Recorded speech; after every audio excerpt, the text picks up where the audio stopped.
President Moon Jae-in has told his U.S. counterpart of his government's plan to send an envoy to North Korea.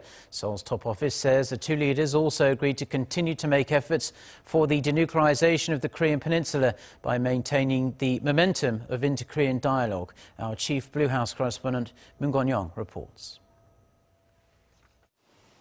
South Korea will send a special envoy to North Korea to follow up on a visit by the sister of North Korean leader Kim Jong-un to the south last month. That's what South Korean President Moon Jae-in told his U.S. counterpart Donald Trump during a late-night phone conversation Thursday, the first direct contact between the two leaders since the rare high-level visits by North Korea across the border in recent weeks. The presidential office suggested the decision was part of an effort to continue diplomatic momentum after a series of exchanges between the two Koreas around the Winter Olympics in Pyeongchang, South Korea, which wrapped up on Sunday.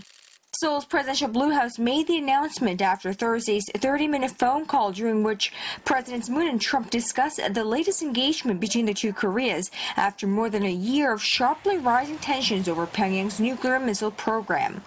The South Korean president's chief communications secretary said the two allies agreed to maintain and push forward the momentum of inter-Korean talks and continue to make efforts towards denuclearization of the Korean Peninsula. In sending a special envoy to Pyongyang, the South Korean leader told the U.S. president that he'll be seeking to reciprocate for the senior delegations dispatched to the Pyeongchang Winter Olympics by North Korean leader Kim Jong-un, including his own sister Kim Yo-jong, the first visit by a member of the North ruling bloodline since the Korean War in the early 1950s.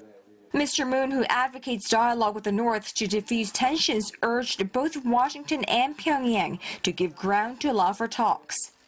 Senior officials from Pyongyang visiting South Korea for the Olympics responded by saying the North was very willing to hold talks with the U.S., while the White House ruled out any possibility of talks before North Korea takes steps towards denuclearization.